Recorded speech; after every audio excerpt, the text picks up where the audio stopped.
Okay, yeah, so my name's Sam Gordon. I come from pretty humble beginnings in the UK, learned from the ground up on building sites from the age of 14. I went into the Air Force at the age of 17, gave me a real attention to detail sort of mindset, and then came out and got into stonemasonry. From there I moved all over the world doing different projects, and then moved to Tulum eventually, and built my own hotel called Tulum. It's quite a popular destination here, and then many other projects on the horizon, and TOPIA approached and liked the idea of my expertise, and we went from there really. So I came to Tulum, to be honest, quite unfortunate circumstances. My ex-fiancée wanted to move here. I decided I would move here with her, and she never came, so left me here on my own. So I was kind of on my own and decided to just set up life, but then it turns out Tulum kind of accepted me, and I created Tulum and then many other projects, and now I have a family, 2 children and a Mexican wife, so yeah, that's the reason I stayed.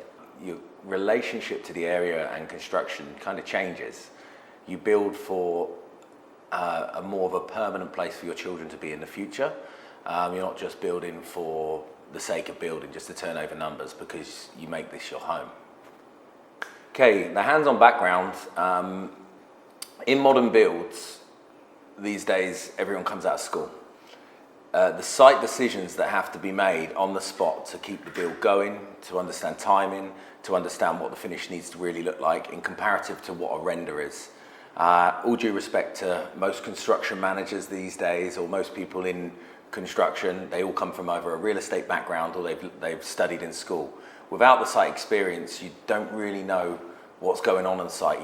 It's not all pretty pictures. You have to kind of understand things at a deeper level, really from the ground up. And yeah, I mean, that's the easiest way of probably saying it. The whole industry is dominated by speed of marketing and money, and speed marketing equals money, essentially. Longevity and quality of build and the craftsmanship is what gives you a reputation and keeps the rest of it flowing. You can have all the pretty pictures in the world, but if you're not achieving and building to those pictures, it's very short-lived business. Sustainability to me, it starts at the ground level up. You kind of have to examine the land, start from the very beginning, understand the land processes and what the land's doing. We do live in a world of measure, and this is super, super important. We can measure everything. We can measure everything from the air quality to the mechanicals in the ground, what's going on, the soil quality. The only true sustainability and targets that you can create are actually real targets. Let's create what the land actually intended, and it's completely feasible to actually say, okay, we have this level of air quality prior to construction, we need that level of air quality after. So sustainability is measure, it's durability, and it's time.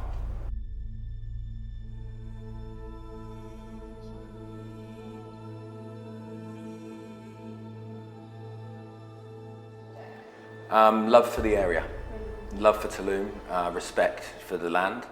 It started at the very beginning. I actually did a ceremony where I asked the animals to leave, and a very beautiful ceremony where we did, because construction is destructive in whatever way you look at it, it's destructive. So in that ceremony, I had a toucan literally fly over, and it was really beautiful, and it just made me feel like I was doing the right thing by really sticking to my guns with the sustainability side of things, regeneration, all the buzzwords you can think of. Yeah. Sadly, sustainability's become a buzzword. Regeneration become a buzzword. Anything around sustainable practice has become a buzzword. So like I said earlier, throwing a solar panel on or using a piece of bamboo gives them the marketing ability to use the word sustainable where it's truly not. Just take the material, well, the two I've just spoken of, solar panels and bamboo. Solar panel, where did they come from? Were they developed in China? How long are they going to last? What's your battery? What type of batteries are you using? Then bamboo. Okay, have you shipped it in from where? You know, is it truly sustainable? What are you using it for? It's a great material. It's a fantastic material. I use a lot of it at Calm, but it's for reasons of sustainability. So rather than using the material or the item to name it sustainable, you should actually understand what you're doing to be sustainable. So the biggest impact in sustainability are kind of the fundamentals. So it's the air, it's the water, it's the density, and just understanding what nature truly gives us. If you could turn all the power off in a building, what does the building provide for you? And when you start to look at it in that way, you start to actually come up with true solutions.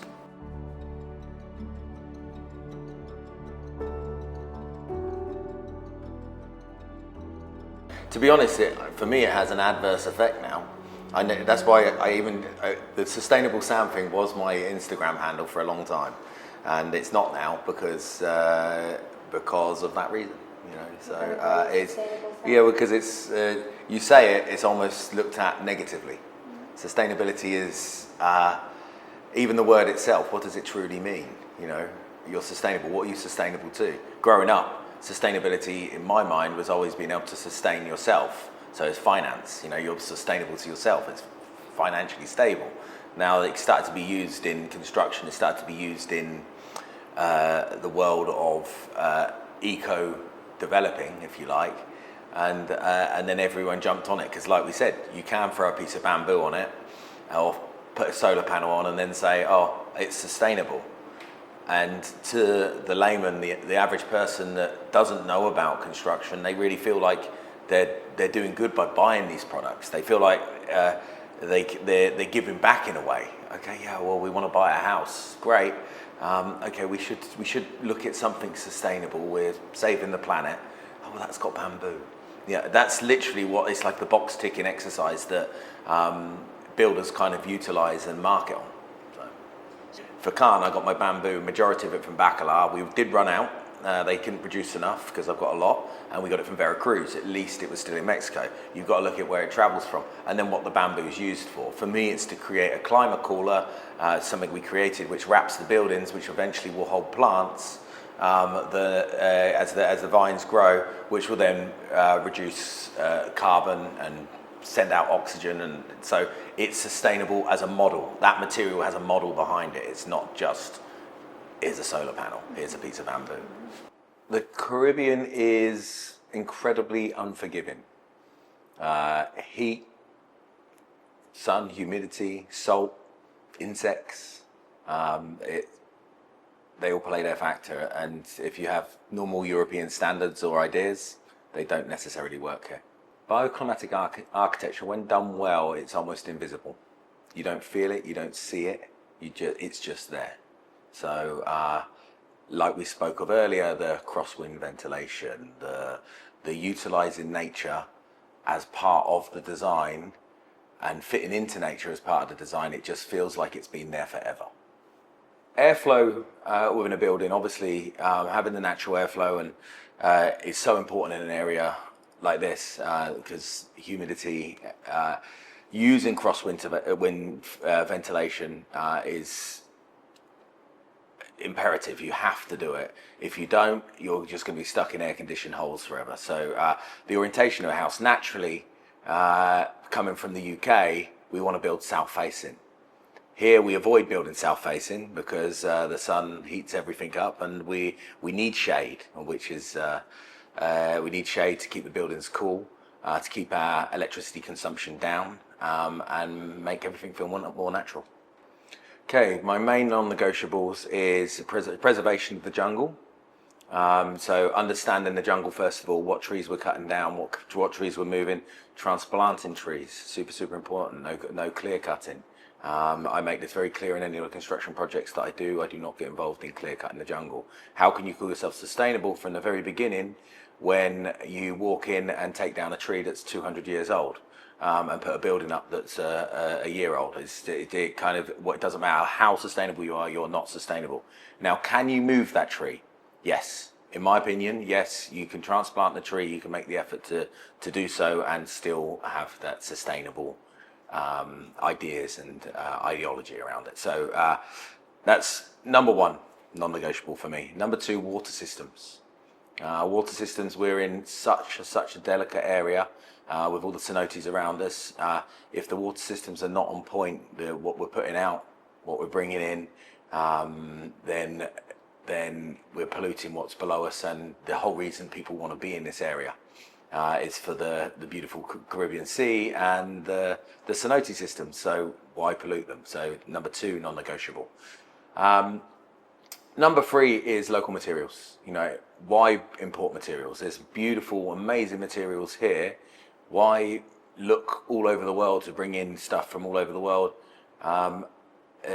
Like I said earlier, how can you bring a solar panel in from China and call it sustainable when you've got people developing stuff here? So they're kind of my 3 main principles.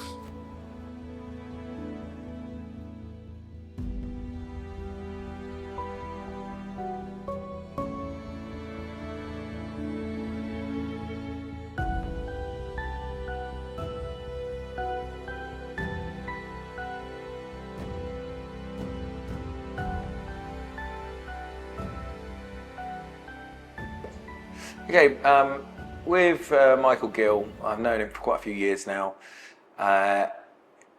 We met through all sorts of circumstances, mainly because we're both English, we're both expats, and we're both here. And more than anything, his hard-working mentality stood out to me. Michael Gill and me. It's really hard to find people in this area with great work ethic, and he works incredibly hard, and he'll always get to where he wants to get. So I found that someone that I wanted to kind of collaborate with in that manner for his work ethic, because there's not many people on this whole coastline that has the work ethic that he has. I love the idea of Litopia. I love a lot of the designs. I love the location because I've been heavily involved in that area for quite some time. The whole of Tulum as a whole, I was the head of actually designing the sustainable rules for the whole area. So I've been working in that area for 6 years now, and when Mikey came with these house designs and this idea, and wanted my expertise to be part of the team, I said, yeah, I'm in to do it, mainly because how hard Mikey's worked. The designs are great. I'll be honest, they're great for my portfolio, and I have a passion for that area and looking after it as well. This role for me involves an oversight, checking that every stage of the build is being done correctly, checking that all the sustainable practices are actually taking place and not being covered over, and just making sure the timing's completed, and every worker, every person involved in the project is looked after all the way through. And as a whole, just overseeing the project that gets completed on time and on budget. Construction leadership of someone who's super experienced in the area and have been building here for 10 years is incredibly important. With a development as vast as Litopia, a high-end development, the highest end development in Tulum, as far as I'm concerned, it needs someone who really understands the lay of the land, not just bringing in different construction teams, different contractors, actually someone who can oversee these contractors to make sure they're sticking to every part of the details that have gone into this from the very, very beginning. With a project like Litopia, you're building for longevity. You're building for 5-10 years down the line, where you're not going to get problems. It's really easy to put lipstick on projects and make them look super pretty for sale.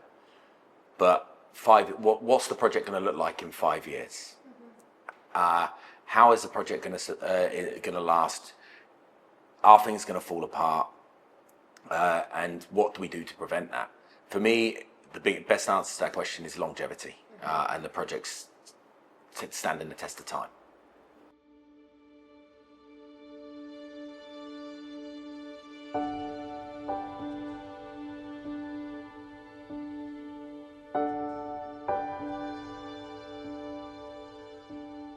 What resonates me with the concept of Litopia as someone who's been in construction forever is the attempt and the decision to go so high end in Tulum.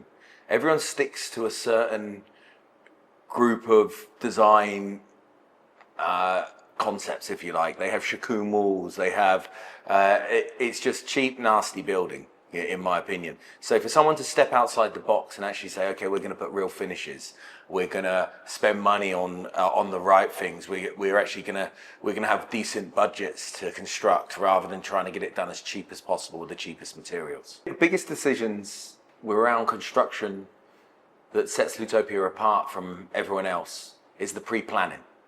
So the amount and level of planning that has gone into this project, even before release to the market, is second to none in Tulum.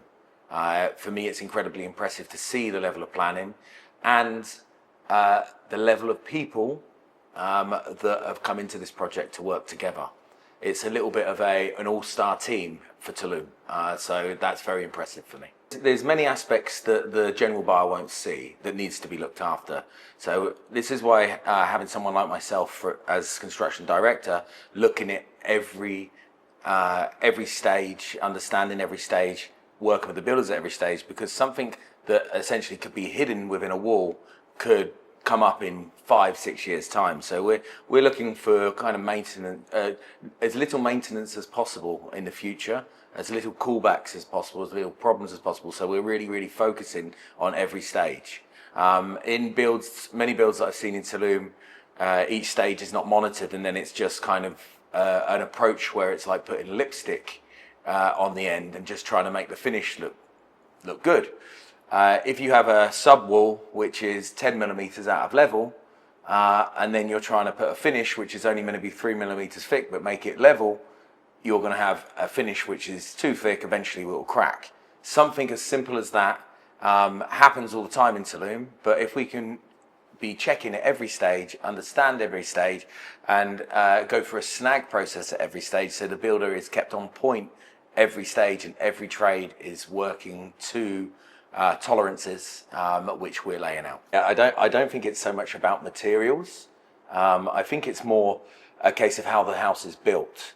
Yes, the materials are local. Anything that comes from local is what nature naturally intended to be in this area anyway. So that's how it stands the test of time. So just focusing on the local elements of the materials list will stand the natural test of time. Then it's all to do with the quality of the build and the checks all the way through to make sure every stage is built correctly, so we're going to get no comebacks in the future. So construction details that signal true quality to me is again it is standing the test of time. It is one thing going to a project, they all look beautiful when they're handed over, but having built for so many years and understanding what can happen over time, what can happen to what's in the walls, what's behind the finishes, is the biggest thing in construction. So for me, it is that element of control, that element of effort that we're putting in at every stage to complete this build. Yes, the finish will be beautiful, but the finish isn't the most important thing for us. It's what goes on behind. One of the biggest things for me in this project is to have it on my portfolio, because I like this project that much. My portfolio is pretty good, and I've been in construction my whole life. I have some renowned projects, and it's an honor to have Lutopia as part of my portfolio as well. So that's really the reason when understanding construction and understanding who's involved in this project and who's partnered into this project. It is an all-star team, and that's the most honourable part about this project. So what distinguishes a truly durable, high-value villa in the Caribbean is 1, location, 2, quality of build, 3, rentability that we've not spoken about, and 4, security. And Lutopia covers all of those very well, and then obviously the quality of the construction on the back end.